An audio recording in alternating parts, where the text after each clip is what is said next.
नमस्ते दोस्तों। तो आज हम हिंदी व्याकरण का अध्याय 7 पढ़ेंगे। शब्द रूपांतरण। संज्ञा, सर्वनाम, विशेषण एवं क्रिया विकारी शब्द कहलाते हैं। प्रयोग के अनुसार इनमें परिवर्तन होता रहता है।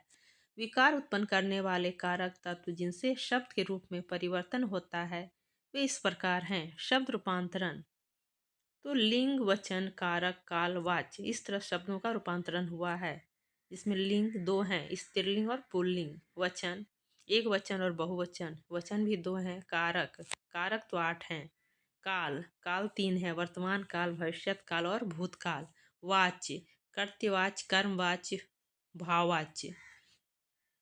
अब कारक हैं 8। तो कर्ता ने कर्म को करण से, संप्रदान को के लिए, अपादान से, संबंध का के की, अधिकरण में पे पर, संबोधन हे अरे ओ।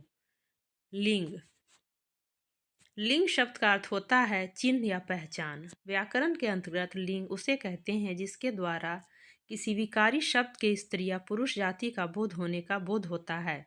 हिंदी भाषा में लिंग दो प्रकार के होते हैं, पुल्लिंग और स्त्रीलिंग। पुल्लिंग जिससे विकारी शब्द की पुरुष जाति का बोध होता है उसे पुल्लिंग कहते हैं, जैसे मेरा, काला, जाता, भाई, रमेश, अध्यापक आदि। स्त्रीलिंग जिससे विकारी शब्द के स्त्री जाति का बोध होता है उसे स्त्रीलिंग कहते हैं, जैसे मेरी, काली, जाति, बहिन, विमला, अध्यापिका आदि। लिंग की पहचान के नियम। लिंग की पहचान शब्दों के व्यवहार से होती है। कुछ शब्द सदा पुल्लिंग रहते हैं तो कुछ सदैव स्त्रीलिंग ही रहते हैं। जैसे दिनों एवं महीनों के नाम पुल्लिंग होते हैं, जैसे सोमवार, चैत्र, अगस्त आदि। पर्वतों एवं पेड़ों के नाम पुल्लिंग होते हैं, जैसे हिमालय, अरावली, बबूल, नीम, आम आदि। अनाजों एवं कुछ द्रव्य पदार्थों के नाम पुल्लिंग होते हैं, जैसे चावल, गेहूं, तेल, घी, दूध आदि। ग्रहों एवं रत्नों के नाम पुल्लिंग होते हैं, जैसे सूर्य, चंद्र, पन्ना, हीरा, मोती आदि। अंगों के नाम, देवताओं के नाम पुल्लिंग होते हैं, जैसे कान, हाथ, सिर, इंद्र, वरुण, पैर आदि। कुछ धातुओं के एवं समय सूचक नाम पुल्लिंग होते हैं, जैसे सोना, लोहा, तांबा, छन, घंटा आदि। भाषाओं एवं लिपियों का नाम स्त्रीलिंग होता है, जैसे हिंदी, उर्दू, जापानी, देवनागरी, अरबी, गुरुमुखी, पंजाबी आदि। नदियों एवं तिथियों के नाम स्त्रीलिंग होते हैं, जैसे गंगा, जमुना, प्रथमा, पंचमी आदि। लताओं के नाम स्त्रीलिंग होते हैं, जैसे मालती, अमरबेल आदि। लिंग परिवर्तन। पुल्लिंग से स्त्रीलिंग बनाने के कतिपय नियम इस प्रकार हैं। शब्दांत अ को आ में बदलकर छात्र, छात्रा। तो ये छात्र में अ जो है छात्रा जब बना तो ये आ में बदल गया तो बन गया छात्र से छात्रा। पूज्य, पूज्या, सूत, सूता, वृद्ध से वृद्धा, भवदीय से भवदिया, अनुज से अनुजा। शब्दांत अ को बड़ी ई में बदलकर देव से देवी, देव अ जो है ये बड़ी ई में बदल गया तो बन गया देव, देवी। पुत्र, पुत्री, गोप, गोपी, ब्राह्मण, ब्राह्मणी, मेढक, मेढकी, दास, दासी। शब्दांत आ को बड़ी ई में बदलकर नाना में आ है लगा हुआ तो ये बड़ी ई में बदलकर नानी बना। लड़का से लड़की बना, घोड़ा से घोड़ी, बेटा से बेटी, रस्सा से रस्सी, चाचा से चाची। शब्दांत आ को इया में बदलकर बूढ़ा से बना बुढ़िया, चूहा से चूहिया, कुत्ता से कुतिया, डिब्बा से डिबिया, बेटा से बिटिया, लोटा से लुटिया। शब्दांत प्रत्यय अक को इक में बदलकर बालक, बालिका, लेखक, लेखिका, नायक, नायिका, पाठक, पाठिका, गायक, गायिका। आनी प्रत्यय लगाकर देवर में जब आनी प्रत्यय लगा तो बना देवरानी। चौधरी में आनी प्रत्यय लगा तो बना चौधरानी। सेठ में आनी प्रत्यय लगा तो बना सेठानी। भव से भवानी, जेठ में लगा तो जेठानी। नी प्रत्यय लगाकर शेर में नी प्रत्यय लगा तो बना शेरनी। मोर से मोरनी, जाट से जाटनी, सिंह से सिंहनी, ऊंट से ऊँटनी, भील से भीलनी, हाथी से हथनी। शब्दांत में बड़ी ई के स्थान पर ईनी लगाकर तपस्वी में जब ईनी लगा तो बना तपस्विनी। स्वामी में ईनी लगा तो बना स्वामिनी। इन प्रत्यय लगाकर माली में जब इन प्रत्यय लगा तो बना मालिन। चमार में इन प्रत्यय लगा तो बना चमारिन। धोबी में इन प्रत्यय लगा तो बना धोबिन। नाई में इन प्रत्यय लगा तो बना नाइन। कुम्हार में इन प्रत्यय लगा तो बना कुम्हारिन। और सुनार में इन प्रत्यय लगा तो बना सुनारिन। आइन आइन प्रत्यय लगाकर चौधरी में जब हमने आइन प्रत्यय लगाया तो बना चौधराइन। ठाकुर में आइन प्रत्यय लगा तो बना ठकुराइन। मुंशी में आइन प्रत्यय लगा तो बना मुंशियाइन। शब्दांत वान नव हलंत के स्थान पर वती लगाकर गुणवान गुणवती, पुत्रवान पुत्रवती, भगवान भगवती, बलवान बलवती, भाग्यवान भाग्यवती, सत्यवान सत्यवती।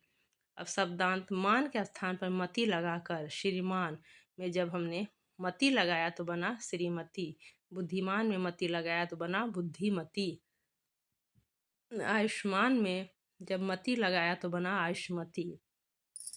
शब्दांत ता के स्थान पर त्री लगाकर बना कर्ता में जब त्री लगा तो बना कर्त्री। नेता में त्री लगा तो बना नेत्री।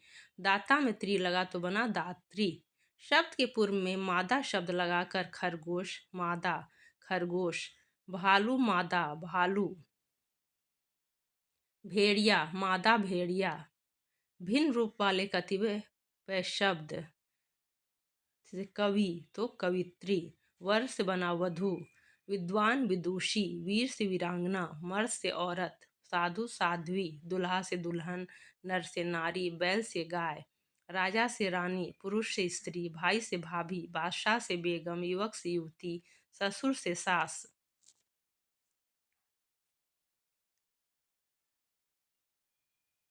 वचन व्याकरण में वचन का अर्थ है संख्या। जिससे किसी विकारी शब्द की संख्या का बोध होता है उसे वचन कहते हैं। वचन दो प्रकार के होते हैं, एक वचन और बहुवचन।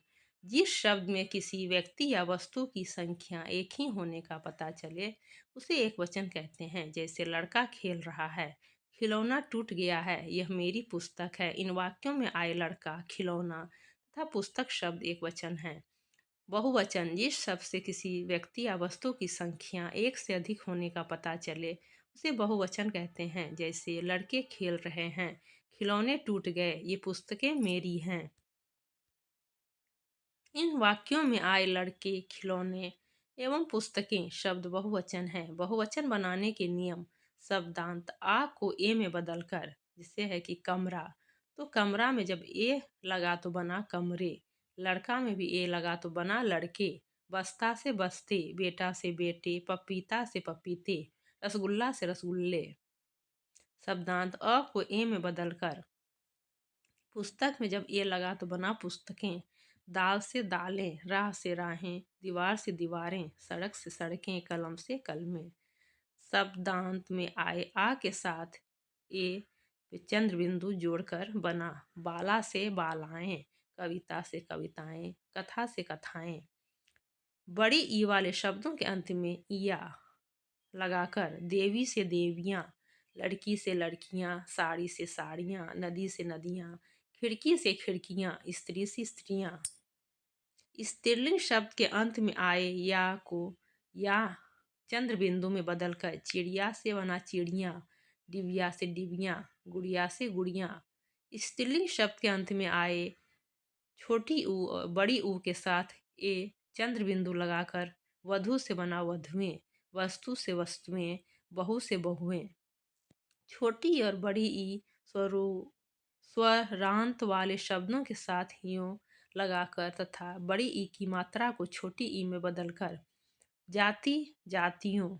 रोटी से रोटियों। अधिकारी से अधिकारियों। लाठी से लाठियों। नदी से नदियों। गाड़ी से गाड़ियों। एक वचन शब्द के साथ जन गण वर्ग वृंद मंडल परिषद आदि लगाकर गुरु से गुरुजन। युवा से युवा वर्ग। भक्त से भक्तजन। खेती से खेतीहर। मंत्री से मंत्रिमंडल मंत्री परिषद।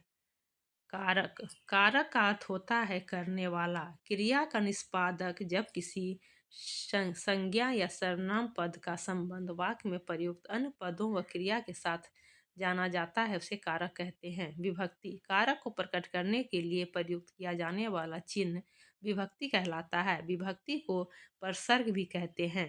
भेद। हिंदी में कारक के 8 भेद हैं। कर्ता कारक। क्रिया करने वाले को व्याकरण में कर्ता कारक कहते हैं। कर्ता कारक का चिन्ह ने होता है।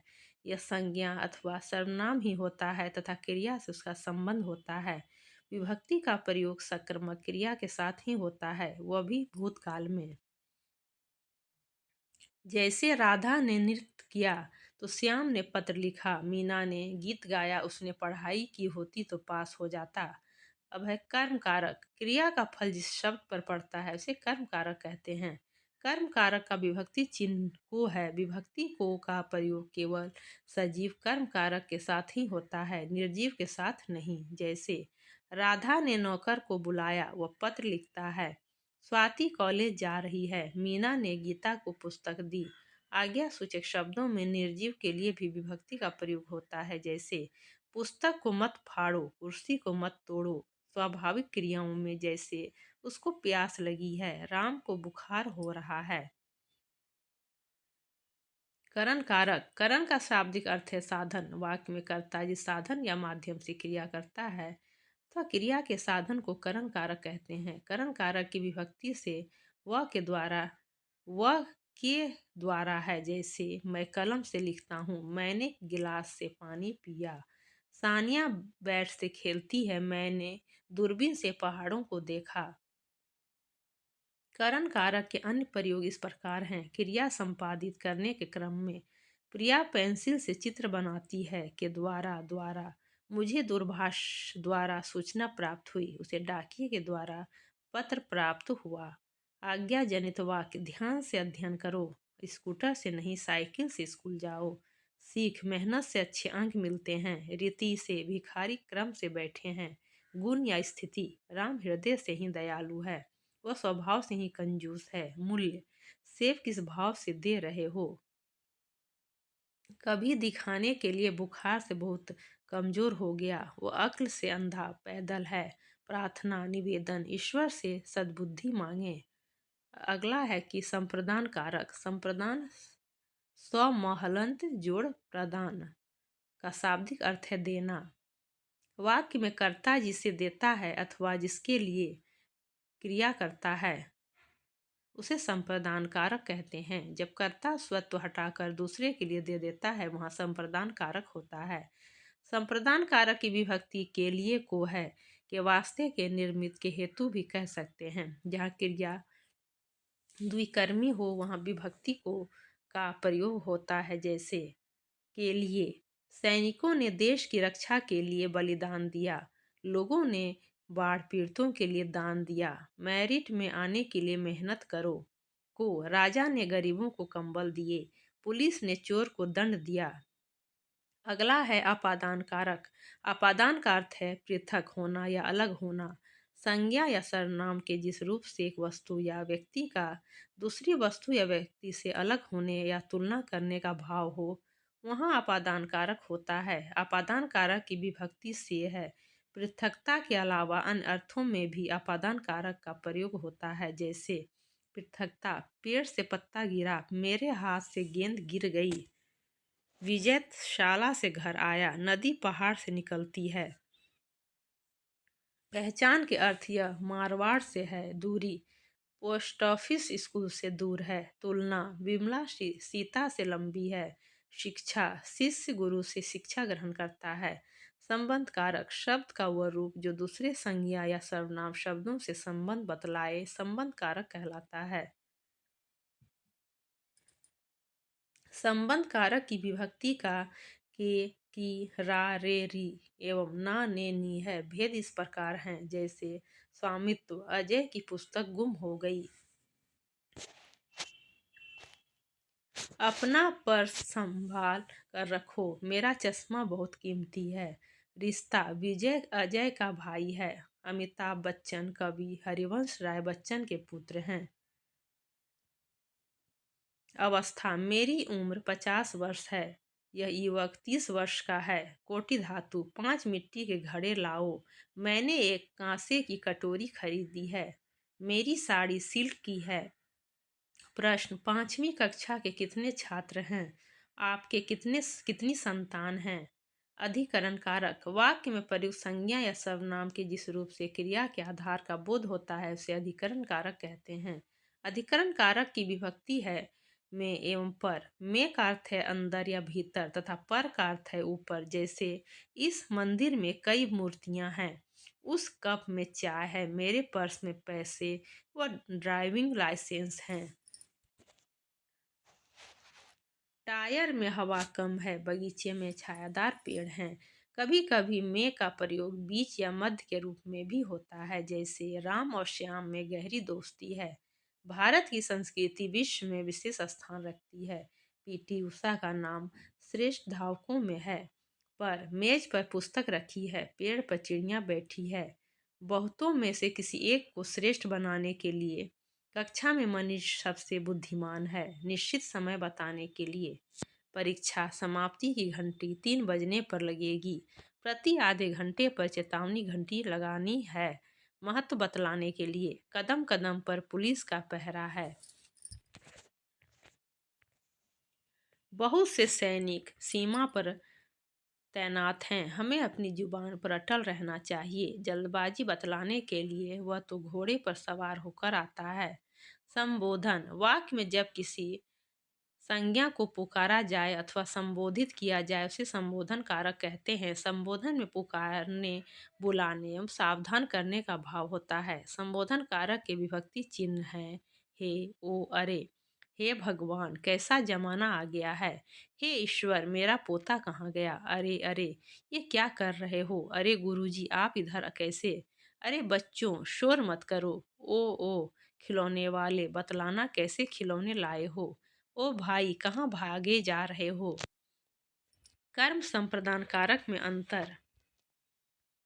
कर्म कारक में को का प्रभाव कर्म पर पड़ता है। संप्रदान कारक में को विभक्ति से कर्म को कुछ प्राप्त होता है।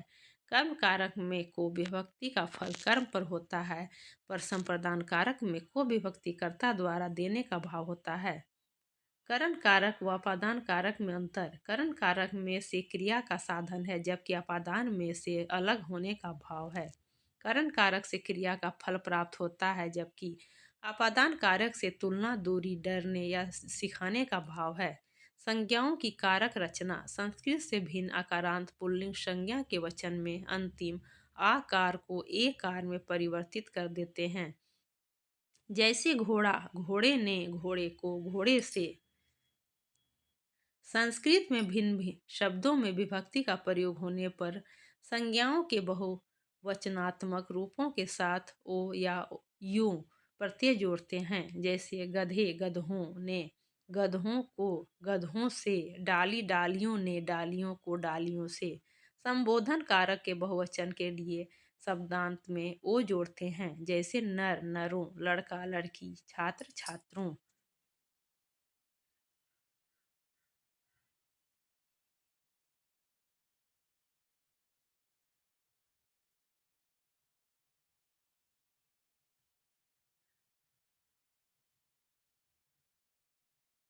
काल, काल का अर्थ है समय। क्रिया के जिस रूप से उसके होने का समय मालूम हो उसे काल कहते हैं। काल के इस रूप से क्रिया की पूर्णता अपूर्णता के साथ ही संपन्न होने के समय का बोध होता है। काल के 3 भेद हैं: भूतकाल, वर्तमान काल और भविष्यत काल। भूतकाल, भूतकाल का अर्थ है बीता हुआ समय। वाक्य में जिस क्रिया रूप से बीते समय का होना पाया जाता है वह भूतकाल कहलाता है। यह क्रिया व्यापार की समाप्ति बतलाने वाला रूप होता है। भूतकाल के भेद। सामान्य अविनाश ने गाना गाया, गाड़ी जा चुकी थी। संदिग्ध, गाना गीता ने ही बनाया होगा। हेतु, हेतु मद, तुमने पढ़ाई की होती तो उत्तीर्ण हो जाते। आसन, नगर में एक साधु आए हैं। अविनाश ने गाना गाया है। पूर्ण, 1857 की क्रांति में रानी लक्ष्मीबाई ने अंग्रेजों से लोहा लिया था। अपूर्ण, राकेश पुस्तक पढ़ता था। वर्तमान काल, क्रिया का वह रूप जिससे कार्य का वर्तमान समय में होना पाया जाए उसे वर्तमान काल कहते हैं। यह कार्य निरंतर हो रहा है की जानकारी देता है। जैसे सामान्य, प्रशांत खेल रहा है, लता गीत गा रही है। संभाव्य, मोहन परीक्षा देता होगा। अज्ञार्थ, तुम यह पाठ पढ़ो, अब मैं चलूं। भविष्यत काल क्रिया के जिस रूप से ज्ञात होता है कि कार्य आने वाले समय में संपन्न होगा उसे भविष्यत काल कहते हैं। जैसे सामान्य, कृष्णा लेख लिखेगी, अंकित पुस्तक पढ़ेगा, लड़के खेलेंगे, औरतें गीत गाएंगी। संभाव्य, वे शायद आगरा जाएं, कदाचित आज सौमेंद्र आए। अज्ञात, आप वहां अवश्य जाइएगा, अब तुमको जाना ही होगा। वाच्य, क्रिया का वह रूप वाच्य कहलाता है जिससे मालूम हो कि वाक्य में प्रधानता किसकी है, कर्ता की, कर्म की या भाव की। इसे क्रिया का उद्देश्य ज्ञात होता है। अंग्रेजी में वाच्य को वॉइस कहते हैं। वाच्य तीन प्रकार के होते हैं: कर्तृवाच्य, कर्मवाच्य और भाववाच्य। कर्तृवाच्य, जब वाक्य में प्रयुक्त क्रिया का सीधा और प्रधान संबंध कर्ता से होता है उसे कर्तृवाच्य कहते हैं। इसमें क्रिया के लिंग वचन कर्ता के अनुसार प्रयुक्त होते हैं, अर्थात क्रिया का प्रधान विषय कर्ता है और क्रिया का प्रयोग कर्ता के अनुसार होगा। जैसे मैं पुस्तक पढ़ता हूँ, विमला ने मेहंदी लगाई, तुलसीदास ने रामचरितमानस की रचना की। कर्मवाच्य, जब क्रिया का संबंध वाक्य में प्रयुक्त कर्म से होता है उसे कर्मवाच्य कहते हैं। अतः क्रिया के लिए लिंग वचन कर्ता के अनुसार न होकर कर्म के अनुसार होते हैं। कर्मवाच्य सदैव सकर्मक क्रिया का ही होता है क्योंकि इसमें कर्म की प्रधानता होती है। जैसे दूध सीता के द्वारा पिया गया, पत्र के पत्र सीता के द्वारा लिखा गया, मिठाई मनोज के द्वारा खाई गई, चाय राम के द्वारा पी गई। इन वाक्यों में पिया और लिखा क्रिया का एक वचन पुल्लिंग रूप दूध व पत्र अर्थात कर्म के अनुसार आया है। इसी प्रकार खा व पी एक वचन पुल्लिंग क्रिया मिठाई व चाय कर्म पर आधारित है। भाववाच्य, क्रिया के जिस रूप से ज्ञात होता है कि कार्य का प्रमुख विषय भाव है उसे भाववाच्य कहते हैं। यहाँ कर्ता या कर्म की नहीं, क्रिया के अर्थ की प्रधानता होती है। इसमें अकर्मक क्रिया ही प्रयुक्त होता है। लिंग वचन न कर्ता के अनुसार होते हैं न कर्म के अनुसार, बल्कि सदैव एक वचन पुल्लिंग एवं अन्य पुरुष से होते हैं। मुझसे सवेरे उठा नहीं जाता, सीता से मिठाई खाई नहीं जाती, लड़के खो खो खेल कर थक गए। अब कुछ अभ्यास के प्रश्न हैं। जैसे निम्नलिखित में पुल्लिंग शब्द है: हिंदी, दही, पूर्णिमा, चांदी। इसमें दही जो है वो पुल्लिंग शब्द है। कौन सा शब्द स्त्रीलिंग नहीं है? छात्रा, पृथ्वी, वधु, जीवन। तो जीवन जो है वो हमारा पुल्लिंग शब्द है, वो स्त्रीलिंग नहीं है। नर का स्त्रीलिंग शब्द है नारी, वीर का स्त्रीलिंग शब्द है वीरांगना, युवती का पुल्लिंग शब्द है युवक, दासी का पुल्लिंग शब्द है दास, कवि का स्त्रीलिंग शब्द है कवित्री। हिंदी में वचन के प्रकार, तो हिंदी में वचन दो हैं, एक वचन और बहुवचन। अगला है कौन से वाक्य में बहुवचन सही प्रयुक्त हुआ है? तो गायें घास खाती हैं, गायों घास खाती हैं, गायों घास खाती हैं, गाय घास खाती हैं। तो बच्चों इसमें होगा गायें घास खाती हैं। पेड़ से पत्ता गिरता है वाक्य में पेड़ शब्द का कारक है। तो यहाँ चूंकि पेड़ से पत्ता अलग हो रहा है इसलिए इसमें अपादान कारक होगा। पंडित जी ने बड़े प्रेम से भोजन किया, पंडित जी शब्द में कारक है। करण कारक, अपादान, कर्ता कारक या अधिकरण कारक। तो इसमें होगा 11 का द, कर्ता कारक। पंडित जी ने, कर्ता ने। राजा ने गरीबों को कंबल दिए, गरीबों को में कारक है। कर्म कारक, संबंध कारक, संप्रदान, अधिकरण कारक। तो इसमें है कर्ता ने कर्म को करण से संप्रदान को के लिए कर्म को, तो कर्म कारक होगा 12 का।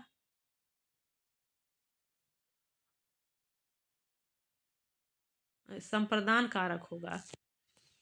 राजा ने गरीबों को कंबल दिए, गरीबों को में संप्रदान कारक होगा। वह बल्ले से खेल रहा है, बल्ले से में कारक है, करण कारक होगा इसमें।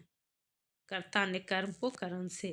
नाव नदी में डूब गई, इसमें होगा नाव नदी में डूब गई, अधिकरण कारक, कर्ता कारक, करण कारक ही संबंध कारक। तो इसका होगा 14 का अधिकरण कारक। लड़के ने पुस्तक पढ़ी, लड़के ने तो कर्ता ने, तो कर्ता कारक। हिंदी भाषा में काल के कितने भेद हैं? तो हिंदी भाषा में काल के 3 भेद हैं। हिंदी भाषा में वाच्य के कितने भेद हैं? तो हिंदी भाषा में वाच्य के भी 3 भेद हैं। काल का तात्पर्य है, तो काल का तात्पर्य है समय। वाच्य से ज्ञात होता है, तो वाच्य से ज्ञात होता है क्रिया का उद्देश्य। अगला प्रश्न है, लिंग से आप क्या समझते हैं? तो ये तो हमने अभी ऊपर पढ़ा, वहाँ से आप एक कॉपी में लिख लें। हिंदी में लिंग के कितने भेद हैं? स्त्रीलिंग और पुल्लिंग में अंतर। निम्नलिखित शब्दों के लिंग बदलिए। ऊंट से ऊंटनी, चूहा से चूहिया, विदुर से विदुषी, विद्वान से इस तरह आप यहाँ लिंग बदल लें। लिंग के प्रकार। विद्यार्थी परीक्षा दे रहा है, रेखन शब्द का वचन बताइए। तो विद्यार्थी परीक्षा दे रहा है, तो ये तो एक वचन है। निम्नलिखित के बहुवचन लिखिए। भैंस, भैंसे, रास्ता, रास्ते, नदियाँ, पुस्तकें। इस तरह आप बहुवचन लिख लें। वाक्यों को बहुवचन में बदलकर पुनः लिखिए। लड़का नदी में तैर रहा है, तो लड़के नदी में तैर रहे हैं। पेड़ से पत्ता गिर रहा है, तो पेड़ से पत्ते गिर रहे हैं।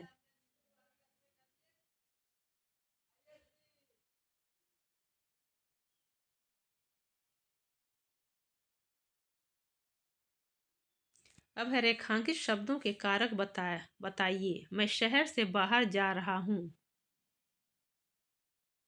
तो मैं शहर से बाहर जा रहा हूँ, अलगाव यहाँ हो रहा था, अपादान कारक होगा। वह तुम्हारा मित्र है, तो कर्ता ने कर्म को करण से, संप्रदान को क्रियापादान से, ये अपादान कारक होगा। पक्षी वृक्ष पर घोंसला बनाते हैं, तो पक्षी कहाँ घोंसला बनाते हैं? वृक्ष पर। तो कर्ता ने कर्म को करण से, संप्रदान को क्रियापादान से, संबंध का की अधिकरण मैं पै पर, तो ये अधिकरण कारक होगा इसमें। विजय बल्ले से खेल रहा है, तो कर्ता ने कर्म को करण से, करण कारक। फर्श पर झाड़ू लगा दो, तो कहाँ झाड़ू लगा दो? तो ये भी अधिकरण कारक होगा। करण कारक एवं अपादान कारक में अंतर। संप्रदान एवं संबंध कारक में अंतर बताइए। कारक किसे कहते हैं? कारक के कितने प्रकार हैं?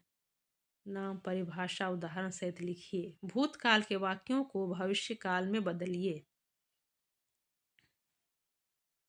वह कल मेरे घर आया था, तो इसको भविष्य काल में बदलना है, तो वह कल मेरे घर आएगा। उसने मुझे पुस्तक दी थी, तो वह मुझे पुस्तक देगा। अब है निम्नलिखित कर्तृवाच्य को कर्मवाच्य में बदलिए। मैंने पत्र लिखा, तो मेरे द्वारा पत्र लिखा गया। ममता खाना पका रही है, तो ममता के द्वारा खाना पकाया गया। निम्नलिखित भाववाच्य को कर्तृवाच्य में बदलिए। उससे दौड़ा नहीं जाता, तो वह नहीं दौड़ सकता या वो दौड़ नहीं सकता। उससे खाया जाता है, वो खा रहा है, हाँ वो खा रहा है। हिंदी भाषा में काल के प्रकार। तो इस तरह हमारे सारे प्रश्न हो गए और इसी के साथ हमारा ये अध्याय भी समाप्त हो गया। तो बच्चों, अगर आपको ये वीडियो अच्छी लगी हो तो एक लाइक, सब्सक्राइब ज़रूर करें और कमेंट बॉक्स में ज़रूर लिखें कि आपको हमारी वीडियो कैसी लगती है।